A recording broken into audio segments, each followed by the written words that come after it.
The Fan.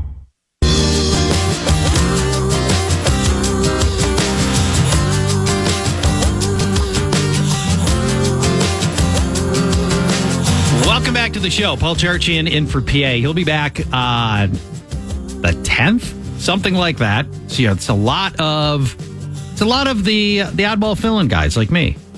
But I'm here every Friday. I'll be here next Friday as well. Fantasy Football Weekly Training Camp, August 12th, the Treasure Island Casino. Another heads up on that. That's happening now. And by the way, we still put out Fantasy Football Weeklies every Friday. You're going to get a new one today. So if you're one of those people that sort of turns off the feed, you unsubscribe at the end of the season, come back. We'd love to have you back. Fantasy Football Weekly every Friday, all year long. What is the collectible that you had that you want back? Man or moms? Oh, mom. My mom did it. The moms are the villains of this segment. Basically, 1 out of 3 people that have hit the text and the text line, the Bradshaw and Bryant KFAN text line, have pinned the blame on mom. And it makes sense. It does make sense. Mom is always the one who had no idea the value of what she had, was cleaning the house, blammo, gone. We've got a few callers who want to chime in, including Cliff in Nebraska. I was just in Nebraska, Cliff. Which part of Nebraska are you in? Bellevue, Nebraska, just on the outskirts of Omaha. Yeah, I just drove through it a day or two ago. I know exactly where Bellevue is. And I think Omaha is a great city. You've got the best zoo in the Midwest. You've got a killer AAA ballpark for the Storm Chasers. And you've got a wonderful, a lot of good steakhouses. I like the Drover is my preferred steakhouse in Omaha. Very good. And I was going to tell you guys that I've been coming up to Minnesota ever since I was 10 years old. I'm 62. Fantastic. Come up every year. My dad took me fishing, but I got a good one for you when the question arrives. Yeah. On what my mom threw away. Oh, boy. I'm 62 years old, of course. My Rat Patrol lunchbox. I don't know what Rat Patrol is. It's not the Rat Pack. What is Rat Patrol? No, it was a series back from like 1967 through 72. Okay. And back when the metal lunch boxes were a thing back then, it had to do with like a military show. They were over in Africa in World War II, I believe. Okay. But anyway, it was 2 Jeeps with machine guns on the top and 4 guys. It was on weekly for like 5 years, and probably 10 or 15 years ago before she passed, I went over there and tried to find it. And I remember taking the lunchbox to school and out of my thermos, dumping it. And I thought it was ice coming out, but I actually broke the thermos and I actually drank a cup full of milk that I thought was ice. Was in it glass? But it was actually glass. Oh, yes. And I chewed it up, and when I came home, when I was at school, the big part of the glass came out, so of course I seen it. But my mom threw the rest of it away. Now the daughters bought me another one online like 40 years later, but the original one she threw away. This is a great subject, Cliff. I think these old lunch boxes, the metal lunch boxes from the 60s and the 70s, I think those are highly collectible now because so many of them, either got thrown away or rusted out or whatever. I bet if you've got a metal lunchbox in good condition, almost no matter who's on it, I bet it's worth a ton. Well, tell you the truth, not the pickers, but the guys from Vegas. Yeah. Some lady on there like 2 years ago had one. I think it's worth $114, and they were going to give her $100, and she wouldn't part with it. All right, yeah, I wouldn't either for $100. It isn't really about the money, but they had all them kind of cartoonish ones, and I had the realistic one. Yeah. And the moral of this story is, after my mom threw that one away, I had to walk to school with the farmhouse. The farmhouse to me was compared to a military square one. Yeah, right. Not nearly as cool. Nearly as cool. Thank you for the call, Cliff. I appreciate you listening from Nebraska. And I like that he said that it's not all about the money. I mean, it's sentimental value here. Absolutely. I'd rather hear about something that has sentimental value than just something that you wish you'd save because you could sell it for $400 right now. That's probably a better story. Kenny, thank you for your patience. I appreciate it. Oh, no, thanks for having me, man.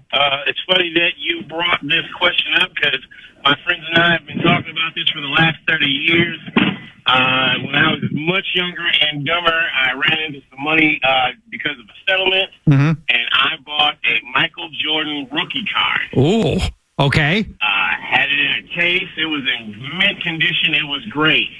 Thought I was going to keep it forever. Ended up selling it for maybe $500-600. A year or two later, I'm scared to even look. I won't even look and see what it's valued at now. Oh, jeez. And my friends and I, we literally were talking about this just a couple of weeks ago. Just a couple of weeks ago. Every single Jordan rookie card is accounted for. Everybody knows, all the collectors know, the high-end collectors, and I've got a high-end collector, a couple of friends, Rob and Ryan Weber, who have told me this. Mm-hmm. They all know. Then they're all like numbered. You know, there's like 281 known Jordan rookie cards. There weren't very many. I paid a couple of $100 for it when I bought it. Yep. And now I think they go well into the six figures. They're at several $100,000 each. Yeah. Yeah. That is tough, Kenny. That is a tough loss right there. I think about it all the time, man. All the time. I bet you do. Thank you for calling in, Kenny. I appreciate it. That's tough because you think about it. It's like, unless he took that $500 or $600 and then invested it in Amazon or something. Apple, right? I mean, how else could you have made more money than the Michael Jordan card? There aren't a lot of, and especially like earlier in life, you make a decision like that. We've all made a decision that, kind of hurt us maybe in the future, but at the time you needed to or whatever. Ooh, that's a tough one, though, with the Jordan rookie card. That is a tough one. And unlike the 6 Mickey Mantle owners in the text messages, I actually believe that he bought that card. Now, I believe Kenny. I believe Kenny. I don't unlike all our Mickey Mantle people. No, I don't signed Mickey Mantle rookie. Yeah. Okay. Maybe one of them did. 5,000 Mickey Mantle cards printed. Here's, let me give you some from the text lines. We've still got a couple of callers as well. When I was a kid, I was given a Walter Payton rookie card and O.J. Simpson rookie card from my dad. They were my prized possessions. This is not me. This is somebody from the text line. I had them through college until my friend group befriended a local DJ from a radio station. Okay, stop right there. You're not going to find a more desperate and despicable group than the local DJ. Correct. Very, very dangerous to bring that guy into your friend group. We work with them. That's right. We started hanging out with this DJ, and he was alone in my house for 10 minutes, and a few days later, cards were gone. Oh, come on. Local DJ, Brian Oak. It was probably Brian Oak. Brian Oak. I think we're gonna go with that. Brian. What do you think? Who was it? I think there was a Mark Jackson card. There's a card out there that I think it's Mark Jackson. Is this a misprint card? No, it's not a misprint. All right. But it has the Menendez brothers. Oh, in the background. Background, sitting like courtside or whatever. Yeah, I've seen that. I'm curious how the value of an O.J. Simpson card was affected positively or negatively. I bet it was positive. Correct. In the world we live in. Why would you not want to have the card of... The rookie card of a killer. He was acquitted. Not civilly. No, he had still paying. We all know he did it. And he was trying to steal stuff in Vegas. We all know he did it. Correct. Yes, absolutely. Let's see. Texts are coming in, calling, or somebody's texting in to say you can get a low-graded Michael Jordan rookie card for a couple $1,000s. So if it's in bad shape, you could get one for a couple $1,000s. It's like the guy that had the card in his spokes. Yeah. If you put a Michael Jordan rookie card in the spokes of your Schwinn, it's still worth a couple grand. Now, this one speaks to me. I don't think it's got a lot of value, but I totally get this. Texter says the item he'd like to have back from his childhood was a Stratomatic NBA basketball game. I loved Stratomatic in the days before there was fantasy football and fantasy baseball. Stratomatic was the closest thing we got to simulating real games. I loved Stratomatic as a kid. It'd be fun to have some back from the old times. Aristotle in Minneapolis says, I wish I still had my Garbage Pail Kids collection. I had some of those. Do you remember the Garbage Pail Kids? Yeah. Now, very early in my life. Turns out the best thing you could have done with almost all of these packs was just not open them. Yeah. Everybody wants everything unopened. They want the sealed, the old video games that are still sealed. They want the unopened packs of cards. They want, everybody's got these Funko Pop collectibles. They're all in the box. Yeah. Nobody takes them out of the box. Well, as I told you, I was offered in the mid-'90s, I'm 10, 12 years old, And somebody in my family had purchased a ton of Nintendo stuff, never used it. Unopened. Super Mario Brothers, Bubble Bobble, Zelda, all the freaking hits, Tecmo Bowl. I already had graduated to the Super Nintendo. Right. And so I'm trying to set records on Super Mario Kart. And I'm playing Street Fighter and stuff. I said no. They were sealed. And as of a decade ago, they were going for about $6,000 just for the Super Mario Brothers game. And 10 and 12-year-old Nordo said, nah, I don't need it. I got playing Star Fox or some crap. I'm amazed that now there's a huge market for sealed VHS tapes. I don't know why. I can't imagine that I would ever want to watch a VHS tape. Now, when you look at a VHS tape now, the clarity of the image is brutally bad. It's dreadful.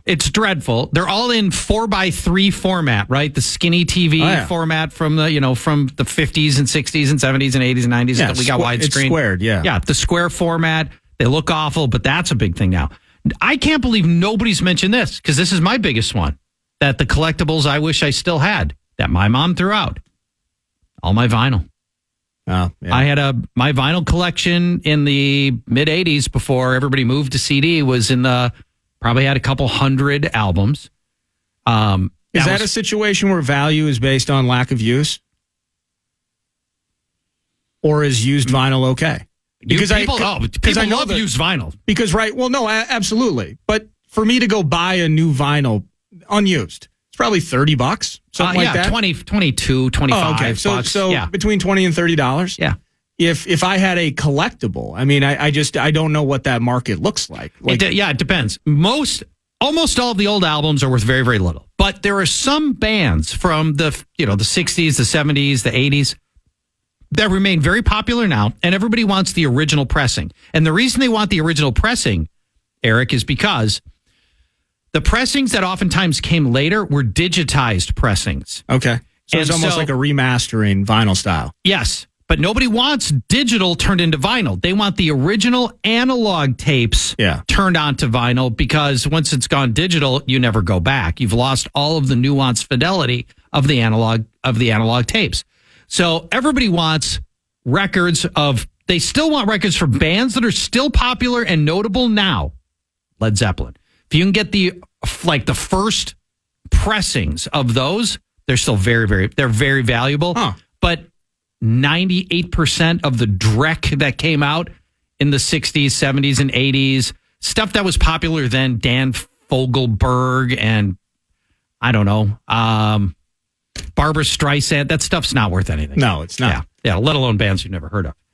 A bunch of others, good ones in here for collectibles that people wish they still had. And we should take a pause and take a peek at some more of them around the corner. All right, let's do that. We'll do that when we come back. And I want to wrap up with a brief discussion about the Declaration of Independence. We've got the 4th of July coming. I think there's a lot of nuances to this that people don't necessarily know. Want to spend just a little time talking about that with 4th. On the Fan. Such a pleasure to come home. Back 9 to noon. As I mentioned earlier, the opportunity to broadcast your podcast on KFAN.com. You go to whether it's the 9 to noon show page, contest page.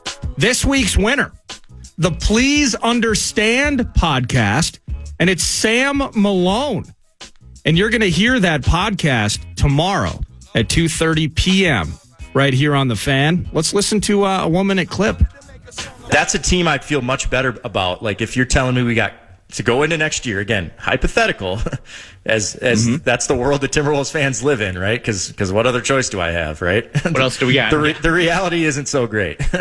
But if you're saying Conley, Ant, Jaden, Paul George, and Gobert, and Kyle off the bench, Nas off the bench, whatever they do in free agency, Nikhil, like hopefully. That sounds pretty good. That sounds better than having all these centers. Two centers. Like, I mean, even though one of my fears is they're just going to run this back, and I can see why, because they never really did get a chance to test it for a full year, and a lot of the sample size is just kind of like, yeah, guess what? Like having two centers isn't the most optimal thing.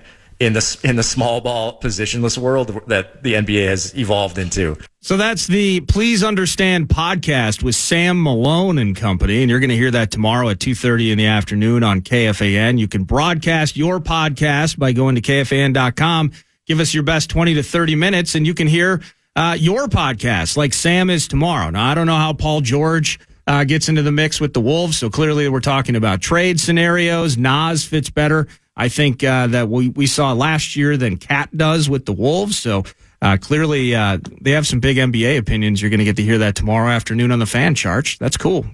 Congrats to Sam and the Please Understand podcast. Well, it's super cool that station management is allowing people that would not normally have access to 100,000 watts of radio to broadcast and promote their podcast. Well, Abbott's trying to replace us. So that's the A topic there. So, get a taste of Sam Malone tomorrow. All right. And then starting in a couple of weeks, 9 to noon weekdays on the Fan, Sam Malone. Sam Malone show. The Please Understand show, not the podcast, the terrestrial radio show. That could be the case. So good for him. That's awesome.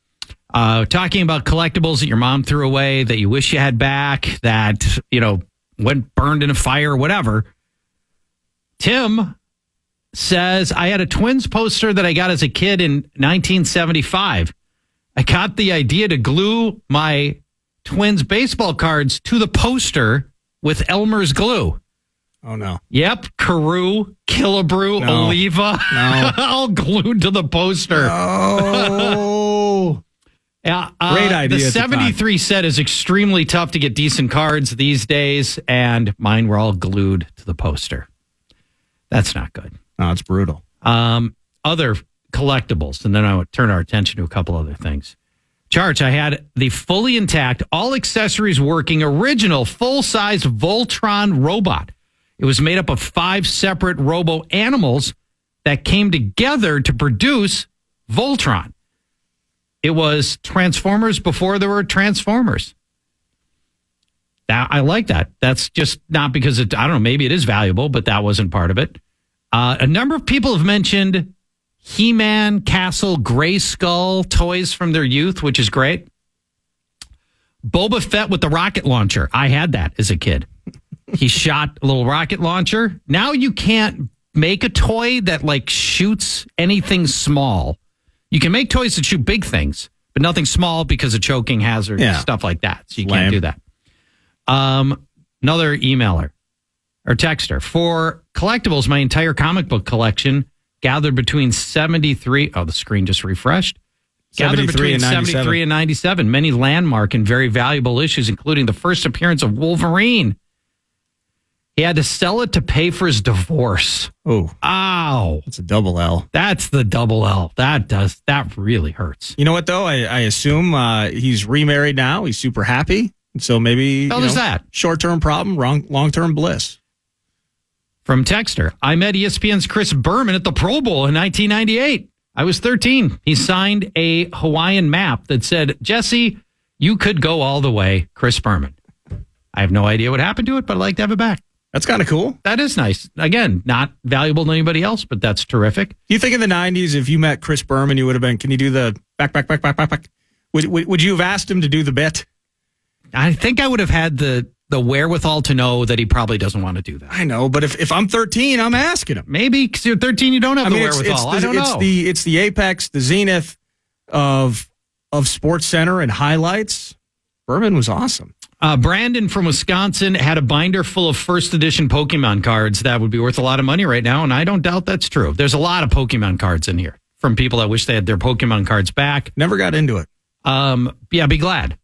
Except for the monetary aspect. If you could have gotten in early, I guess. I never understood I've got in my basement probably... Of course you do. 5,000 Magic the Gathering cards that I don't think are worth anything. I never understood Magic either. Yeah, it was like Pokemon, which in theory is a game, but nobody plays the Pokemon game. People actually played Magic the Gathering, the game. They play it competitively, and they still play it now in game stores. And I've got all these cards that I collected in the 90s. I went to a high school with a guy that actually made money in competitive Magic tournaments. You can do it. He was a badass at it. I still don't understand what the hell it is. It's a little bit like esports. I mean, it's a pastime, but if you're good enough, you can make money on it, I guess. A lot of people had garbage pail kids. And then this. I don't know if it's, this is, I think we already actually may have talked to that guy. It's a separate person who had a Michael Jordan card who ended up selling it early. I don't know if it's true or not. We'll assume it's true. We got 6 Mickey Mantles. We got we got a Jordans. couple of Jordan rookies. Yeah, I had a Ty Cobb. I don't even bazooka card. My buddy Paul Fern had the reverse happen. He got a call about 12 years ago from a buddy's mom who said, "Hey, I'm cleaning out my garage and we found a bunch of your old sports cards in our garage. Do you want them back?" Buddy says, yes, I would like them. He was a huge hockey nut, and he happened to have been collecting during the Gretzky rookie era. And he had 2 Gretzky rookies. That is nice. That out of the blue, he had totally forgotten that he had cards stored in a buddy's garage. Oh, that's sweet. So he had good for him. It's the reverse of all these It stories. is the reverse. It's the mom who saved the day and found Gretzky rookies you didn't know you had. You know what unfortunately happened is we've gone the wrong way on moms over the last few segments here. Moms have taken a hit. Beating on this. They absolutely have. So cheers to all the moms out there that didn't indiscriminately throw their children's things away. I believe we need to take another break. Is that correct? Yeah. Yes. I want to talk. We've got July 4th looming. I'm not going to be on the air between now and then. I want to talk a little bit about the Declaration of Independence, arguably the most important political document in the history of mankind. I think there are a ton of nuances to it that people do not know that I believe you will find fascinating, and especially about the people who risked everything, the 56 people who risked everything to sign that document. We'll talk. iHeartRadio app.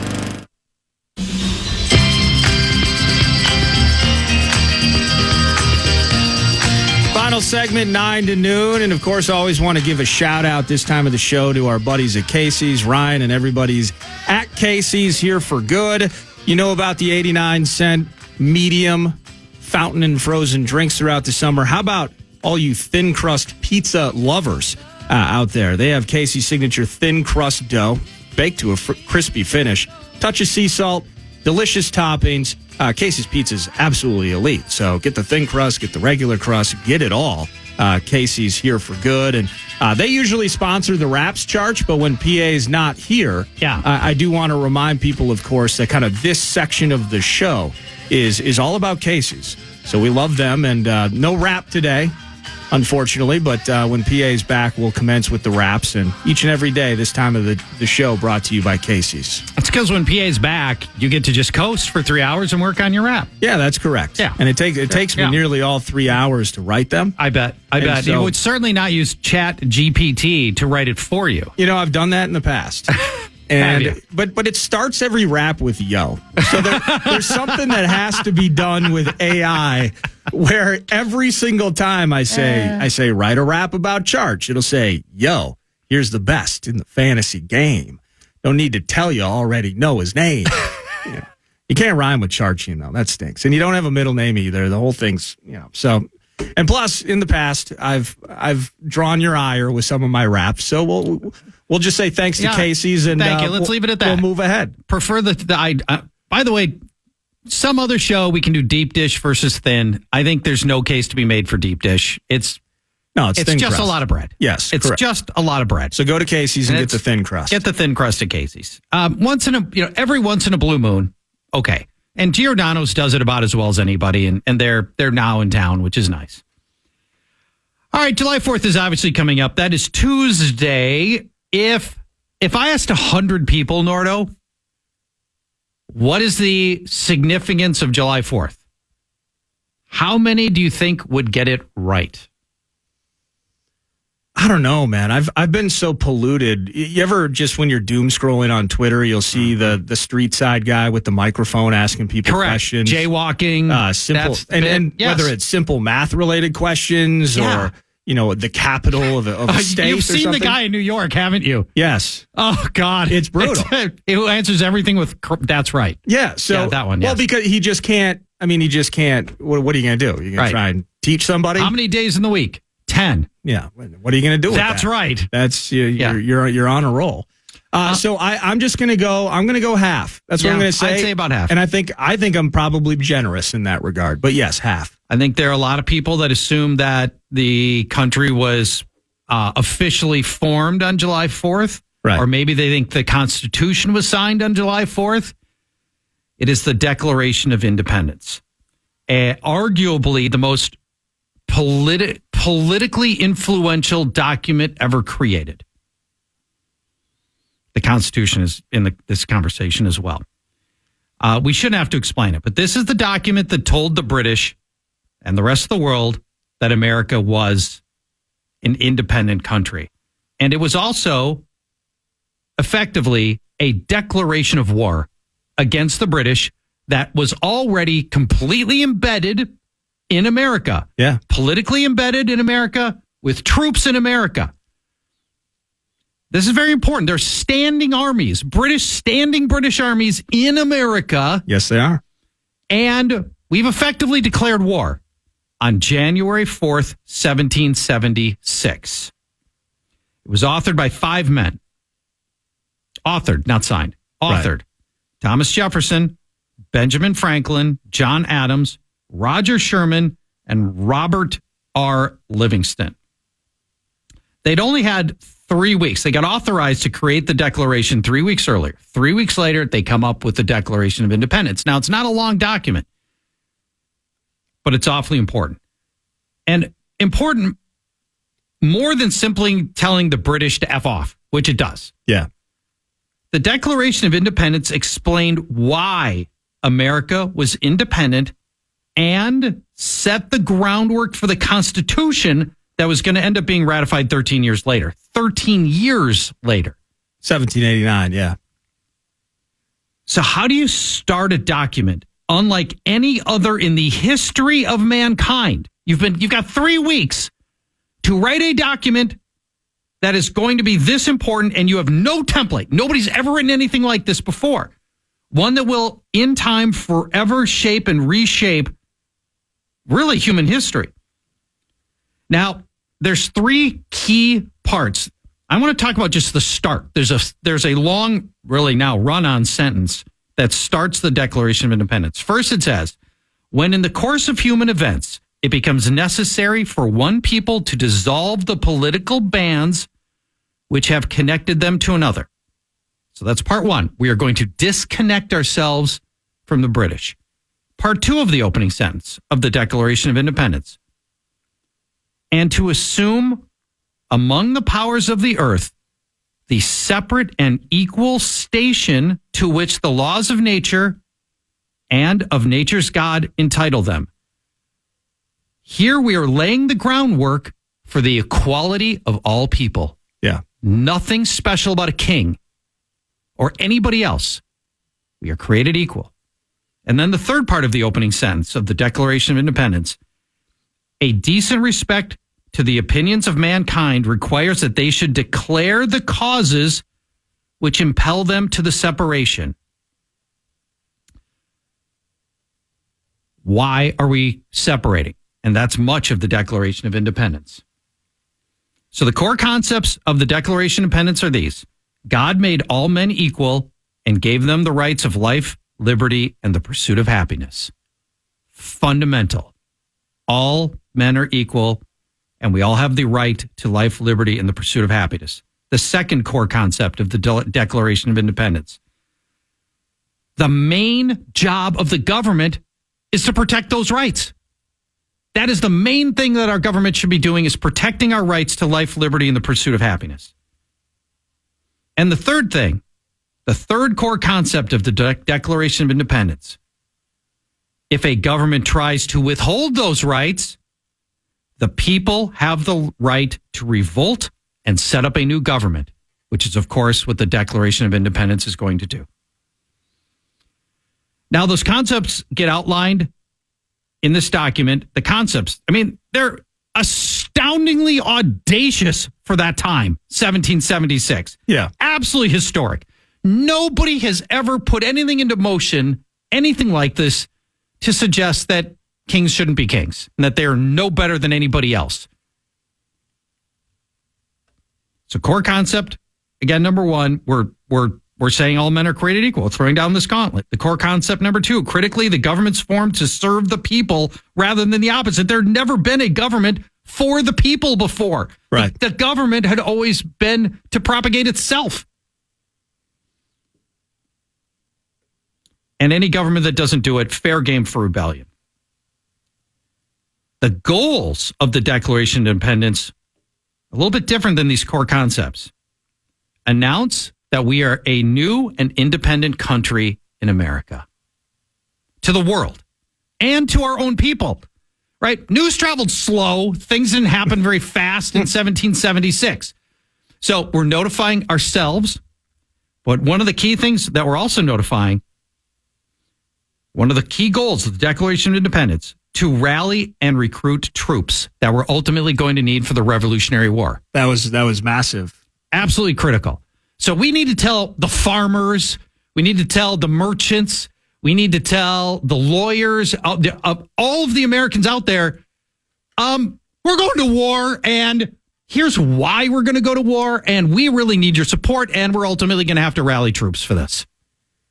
And I would say, even prior to that document, and it's amazing. I'm glad you hit on how important it was, given the atmosphere of the time, where you have British troops walking through cities. At that time, the British had already, they're several years down the road of intentionally trying to disarm the colonists. Yes. Because they were, from the Stamp Act in 1765 all the way through, you got the Tea Party, then you got the Intolerable Acts, then they start bringing British soldiers into town, and they're quartering. Yep, they're quartering troops in your house. The troops are going to show up in your house and go, guess what?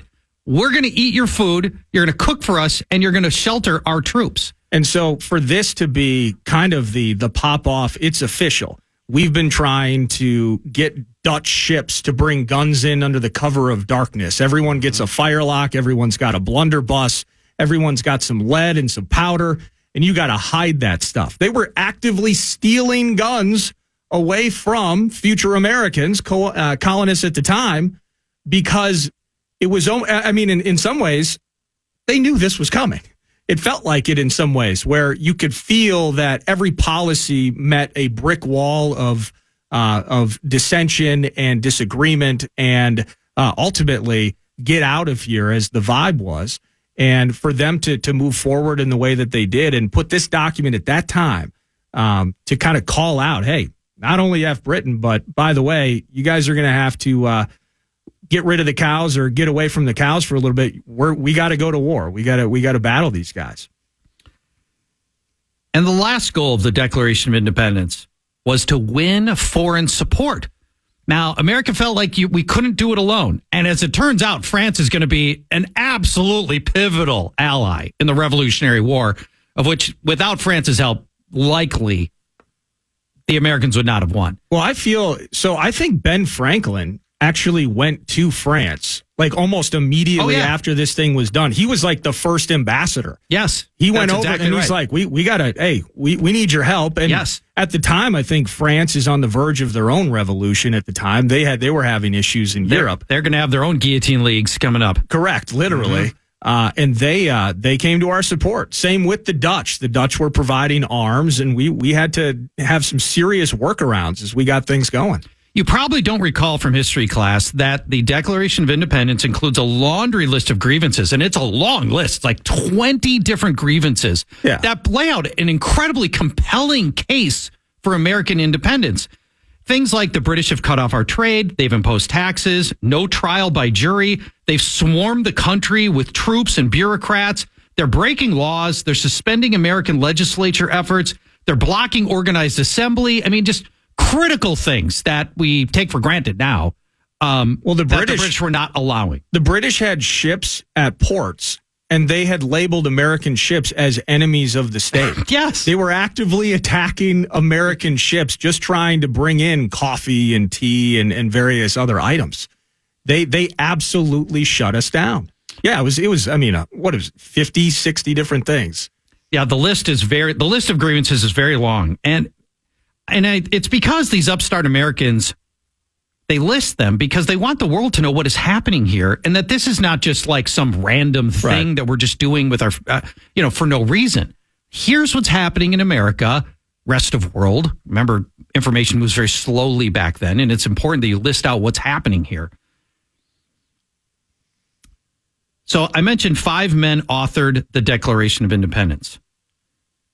Then it goes for signature by the Continental Congress, and 56 people sign it. Yeah. I want to tell you what happens with these 56. Not every single one, but many of them, because every single one of them is risking their lives when they put their name on the Declaration of Independence. Now, remember, the enemy troops are in your city. They are stationed here. You're living under effectively almost like martial law, and you're putting your name on a document that says, F you, we're our own country. Mm-hmm. These people had nards of steel. Oh, yeah. And they risked everything. It was very it didn't feel, I mean, and obviously we're both just reading about it, but whether it's the Thomas Paines of the world, it's the Sons of Liberty and some of these groups that are having like these quiet speakeasy style meetings where they're packing 100 people into the basements underneath bars in the Manhattan area, talking about how they could ever do this. And then basically locking themselves into Independence Hall in Philly, trying to hammer this out, and then having the cojones, having the bag to put your name on that. John Hancock as loudly as and a literal term. Yeah, Yes. correct. Absolutely. Yeah. So for these 56 men, they are signing the most audacious and heretical document ever put into motion, and it is straight up treason. And what is the penalty for treason? It's usually death. It's death. The final sentence of the Declaration of Independence is very important. We mutually pledge to each other our lives, our fortunes, and our sacred honor, for the 56 of them, because they are going to sink or swim together. It was Benjamin Franklin who said, after signing the Declaration of Independence, we must indeed all hang together, or most assuredly, we shall hang separately. Franklin's amazing. Most of the 56 lost somewhere between something, and many of them had a lot to lose. 17 of the signers were just in their 30s. I mean, they had the rest of their lives to lose. Yeah. 2 of the signers were in their 20s. The older signers had a lot to lose because they had assets and they were important people. You know, these 56 were not just pulled randomly. These are people who had accomplished a lot. You mentioned Livingston. There was a very prominent Livingston family, I think, in the New York area at the times. A lot of these guys had significant power and assets in that time. And these older signers had families, which is going to come into this for the 56 people. Now, 5 of the signers were caught by the British and brutally tortured. 9 of the signers died fighting in the Revolutionary War, and many more were injured fighting in the Revolutionary War. 2 of the signers lost sons in the war. 2 of the signers had sons captured in the war. 12 of the Declaration of Independence signers had their homes pillaged and burned to the ground. 17 of the signers were bankrupted. Many of the signers had wives, family, children, sons who were jailed, tortured, mistreated, or bankrupted themselves. The families of the signers suffered. They knew the risks and they did it. Of the 56 who endured all of this stuff, how many of them ultimately defected to the British? None. None of them did. They did, in fact, hang together. And as it turned out, in part because none of them ultimately did end up paying the price for treason. How about that? Fortunately, it worked out that way. Happy 4th of July, Charch. I'm ready to run through a wall right now. Let's go. Let's go. The Declaration of Flags Independence, up. something to think about on Tuesday. Hell yeah. A remarkable document and a remarkable time in history. by 56 remarkable men who risked everything. Thank you for your help today, Nordo. Thank you. Thank you for all the callers and texters who helped keep this show going today. We had a ton of fun with you. And back on Monday, right? Well, programming Monday. Kevin Fallness in on Monday. There we Best go. of Tuesday. I'll be in for PA Wednesday through Friday of next week. Thanks so much, everybody. Talk to you next week.